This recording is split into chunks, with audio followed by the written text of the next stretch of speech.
ಹಾಗೆ ಎಲ್ಲರಿಗೂ ಇದು ನಿಮ್ಮ ಪ್ರೀತಿಯ ವಿ.ಕೆ. ನಾವು ಮಾಡ್ತಿರೋ ನಮಸ್ಕಾರಗಳು. ಜಸ್ಟ್ ನಾವು ಈಗ ನಮ್ಮ ಸೂಪರ್ ಜೂನಿಯರ್ಸ್ ಹತ್ರ ಮಾತಾಡ್ತಿದ್ದೆ and he was asking my previous year internship reports and project reports. Almost ನಂದು 1 ಇಯರ್ ಆಯಿತು, ಆಲ್ಮೋಸ್ಟ್ ಎಲ್ಲ ಡಿಲೀಟ್ ಆಗಿದೆ. ಅಂಥದ್ದೇ ಪ್ರಾಜೆಕ್ಟ್ ನಿಮಗೆ ಈಸಿಯಾಗಿ ಒಂದು 2 ಸಿಗ್ಬಿಡುತ್ತೆ. ಆ AI ಟೂಲ್ ಹೇಳೋಕ್ಕಿಂತ ಮುಂಚೆ ನಾನು ಇನ್ನೊಂದೇನೋ ಹೇಳಬೇಕಂತ ಇಷ್ಟಪಡ್ತಿದ್ದೀನಿ. ಯಾಕಂದರೆ ನಿಮಗೆ ಇಂಟರ್ನ್ಶಿಪ್ ರಿಪೋರ್ಟ್ ಪ್ರಾಜೆಕ್ಟ್ ರಿಪೋರ್ಟ್ ಈಸಿಯಾಗಿ ಸಿಗಲ್ಲ ಅಂತ ಹೇಳ್ತಿಲ್ಲ. ಬಟ್ ಒಂದೊಂದರಲ್ಲಿ ಸಬ್ಸ್ಕ್ರಿಪ್ಷನ್ ತೊಗೋಬೇಕಾಗತ್ತೆ, ಒಂದು ಅಮೌಂಟ್ ಎಲ್ಲ ಕೇಳ್ತಿರ್ತಾರೆ. ಬಟ್ ಇನ್ನೊಂದು ಏನಪ್ಪ ಅಂತ ಹೇಳಿದ್ರೆ, ಒಂದು 4-5 ಅಂದರೆ ನಾನು MBA ಮಾಡಿದಾಗ ಒಂದು 4-5 ಕಂಪ್ನೀಸ್ ನಾನು ಇಂಟರ್ನ್ಶಿಪ್ ವೇಕೆನ್ಸಿಗೋದ್ರೆ ಕೇಳಕ್ಕೆ ಹೋದಾಗ ಆ 4 ಕಂಪ್ನೀಸಲ್ಲಿ 1 ಕಂಪ್ನಿ ಸೆಲೆಕ್ಟ್ ಆಯಿತು. ಅಲ್ಲಿ ಕಂಪ್ನೀಸಲ್ಲಿ ನನಗೆ ಈಸಿಯಾಗಿ ಸ್ವಲ್ಪ ಯಾವ ಥರ ಹೆಚ್ಚಾದ್ರೆ ಕಮ್ಯುನಿಕೇಷನ್ ಮಾಡಬೇಕು, ಎಂಪ್ಲಾಯಿ ಥರ ಯಾವ ಥರ ಕಮ್ಯುನಿಕೇಷನ್ ಯಾವ ಥರ ಮಾತಾಡಬೇಕಂತೇಳಿ ನನಗೆ ಒಂದು ಸ್ವಲ್ಪ ಎಕ್ಸ್ಪೀರಿಯೆನ್ಸ್ ಬಂತು. ಅದಕ್ಕೆ ನಿಮಗೆ ಏನಂತಿದ್ದೀನಿ ಅಂದರೆ, ಒಂದು 4-5 ಕಂಪ್ನೀಸೆಲ್ಲ ಹೋಗಿ ತಿರುಗಾಡಿದರೆ ಸ್ವಲ್ಪ ನಿಮಗೊಂದು ಎಕ್ಸ್ಪೀರಿಯೆನ್ಸ್ ಬರುತ್ತೆ. ಯಾವ ಥರ ಇದೆ, ಯಾವ ಥರ ಪರ್ಮಿಷನ್ ನಾನು ಕೇಳಬೇಕು ಅಂಥೇಳಿ ನಿಮಗೊಂದು ಐಡಿಯಾ ಬರುತ್ತೆ.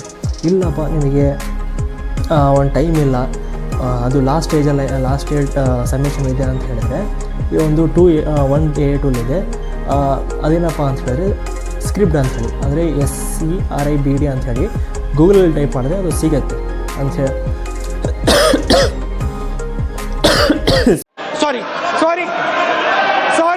ಸಾರಿ ಆ ಟೂಲ್ನ ನಿಮಗೆ ಈಸಿಯಾಗಿ ಗೂಗಲಲ್ಲಿ ಸಿಗುತ್ತೆ.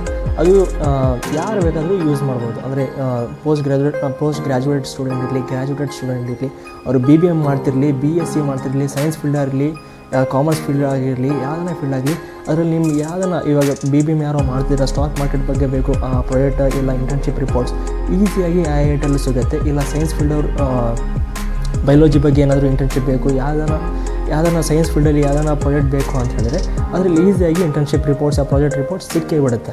ಆ್ಯಂಡ್ ಆ ರಿಪೋರ್ಟ್ನ ಒಂದು ವೇಳೆ ನೀವು ಡೌನ್ಲೋಡ್ ಅದು ಈಸಿಯಾಗಿ ಅದರಲ್ಲಿ ಅಮೌಂಟ್ ಕೇಳಲ್ಲ, ಏನೂ ಕೇಳಲ್ಲ, ಈಸಿಯಾಗಿ ನೀವು ಡೌನ್ಲೋಡ್ ಮಾಡ್ಕೋಬೋದು. ಆ ಟೂಲ್ನ ನೀವು ಒಂದು ವೇಳೆ ಡೌನ್ಲೋಡ್ ಮಾಡ್ಕೊಂಡು WPS ಅಲ್ಲಿ ಹಾಕಿಬಿಟ್ರೆ ಆ ವರ್ಡ್ಸ್ ಎಲ್ಲ ಸ್ಪ್ಲಿಟ್ ಆಗಿಬಿಡುತ್ತೆ, ಎಡಿಟ್ ಮಾಡೋಕ್ಕೆ ಬರಲ್ಲ. ಅದಕ್ಕಂತೇಳಿ ಇನ್ನೊಂದು AI ಟೂಲ್ ಇದೆ, ಅದರ ಹೆಸರು ಈಸಿ PDF ಎಡಿಟರ್ ಅಂಥೇಳಿ. ಅದು ಕೂಡ ನಾನು ಡಿಸ್ಕ್ರಿಪ್ಷನಲ್ಲಿ ಹಾಕಿರ್ತೀನಿ. ಅದರಲ್ಲಿ ನೀವು ಈಸಿಯಾಗಿ ನೀವು ಆ PDFನ ಡೌನ್ಲೋಡ್ ಮಾಡಿದ್ದನ್ನು ಆ PDF-ಅಲ್ಲಿ ಆ ಎಡಿಟ್ PDF-ಅಲ್ಲಿ ಹಾಕಿಬಿಟ್ಟಿದ್ರೆ ಅದರಲ್ಲಿ ನೀವು name and register number and college names ಎಲ್ಲ ಈಸಿಯಾಗಿ ಮಾಡ್ಬೋದು.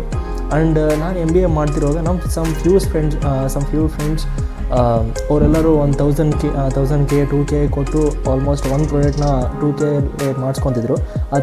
ಆ ತಪ್ಪನ್ನ ನೀವು ಮಾಡೋಕ್ಕೆ ಹೋಗಬೇಡಿ ಗೈಸ್. ಈಸಿಯಾಗಿ ನಾನು 2 AI ಟೂಲ್ಸ್ ಕೊಡ್ತಿದ್ದೀನಿ, ಅದರಲ್ಲಿ ಈಸಿಯಾಗಿ ನೀವು ಮಾಡ್ಕೋಬೋದು. ಅದರಲ್ಲಿ ನಿಮ್ಮ ಮನಿ ಸೇವ್ ಆಗುತ್ತೆ ಆ್ಯಂಡ್ ನಿಮ್ಮ ಟೈಮ್ ಕೂಡ ಸೇವ್ ಆಗುತ್ತೆ. ಆ್ಯಂಡ್ ಲಾಸ್ಟ್ ಸ್ಟೇಜಲ್ಲಿ ಆಮೇಲೆ ನೀವು ಇಂಟರ್ನ್ಶಿಪ್ ರಿಪೋರ್ಟ್ ಆ ಪ್ರಾಜೆಕ್ಟ್ ರಿಪೋರ್ಟ್ ಮಾಡಿದ ತಕ್ಷಣ ಲಾಸ್ಟ್ ಟೈಮಲ್ಲಿ ವೈವಾ ಬರುತ್ತೆ. ಆ ವೈವಾದಲ್ಲಿ ಈಸಿಯಾಗಿ ನೀವೆಲ್ಲ ಓದ್ಕೊಂಡು ಹೋಗಿಲ್ಲ ಅಂದರೆ ಪ್ರೊಫೆಸರ್ಗೆ ಗೊತ್ತಾಗ್ಬಿಡುತ್ತೆ ನೀವು ಫೇಕ್ನ ಇಂಟರ್ನ್ಶಿಪ್ ರಿಪೋರ್ಟ್ಸ್ ಆ ಪ್ರಾಜೆಕ್ಟ್ ರಿಪೋರ್ಟ್ಸ್ ಮಾಡಿದ್ದೀರ ಅಂಥೇಳಿ.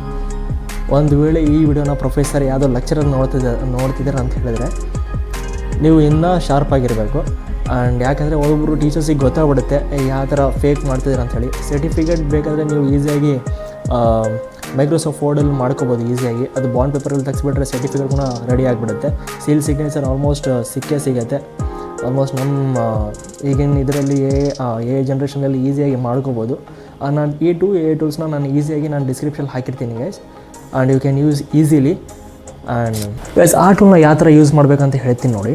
ಏನಿಲ್ಲ, ಇವಾಗ ನನಗೆ ಎಕ್ಸಾಂಪಲ್ ನನಗೆ ಫೈನಾನ್ಸ್ ತೊಗೊಂಡಿದ್ದೀನಿ ಅಂತ ಹೇಳಿದ್ರೆ ನಾನು ಸ್ಟಾಕ್ ಮಾರ್ಕೆಟ್ ಇಂಟರ್ನ್ಶಿಪ್ ಬಗ್ಗೆ ಬೇಕಾಗಿದೆ. ಆ ಸ್ಕ್ರಿಪ್ಟಲ್ಲಿ ಸ್ಟಾಕ್ ಮಾರ್ಕೆಟ್ ಅಂತ ಸರ್ಚ್ ಮಾಡಿದ್ರೆ ಒಂದು PDF ಬರುತ್ತೆ, ಆಲ್ಮೋಸ್ಟ್ ಒಂದು 65 to 70 ಪೇಜಸ್ ಬರುತ್ತೆ. ಅದು ಡೌನ್ಲೋಡ್ ಮಾಡಿಕೊಂಡು ನೆಕ್ಸ್ಟ್ PDF ಎಡಿಟರಲ್ಲಿ ಇನ್ನೊಂದು ಟೂಲಲ್ಲಿ ಬರ್ತೀನಿ.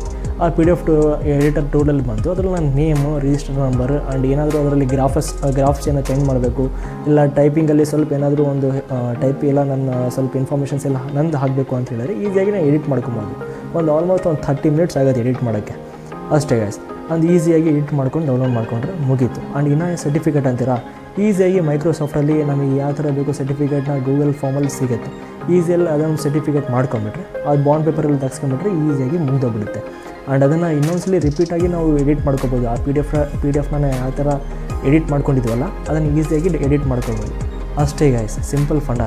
ಆ್ಯಂಡ್ ಇನ್ನೊಂದು, ನೀವು ಸುಮ್ಮನೆ 2K ಕೊಟ್ಟು 1K ಕೊಟ್ಟು ಸುಮ್ಮನೆ ಪ್ರಾಜೆಕ್ಟ್ ಮಾಡ್ಕೊಳೋದು ಸುಮ್ಮನೆ ನಿಮಗೆ ಅಮೌಂಟ್ ವೇಸ್ಟ್ ಆಗುತ್ತೆ. ಸೊ ಇದು ನಿಮಗೆ ಈಸಿಯಾಗಿ ಅಮೌಂಟ್ ಕೂಡ ಉಳಿಸುತ್ತೆ. ಈ ಟೂಲ್ನ ನಾನು ಡಿಸ್ಕ್ರಿಪ್ಷನ್ ಹಾಕಿರ್ತೀನಿ. ಆ್ಯಂಡ್ ಐ ಹೋಪ್ ಇದು ನಿಮಗೆ ಒಳ್ಳೆ ಇನ್ಫಾರ್ಮೇಷನ್ ವಿಡಿಯೋ ಅನಿಸುತ್ತೆ.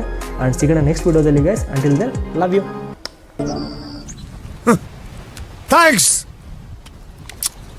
Love you for ever.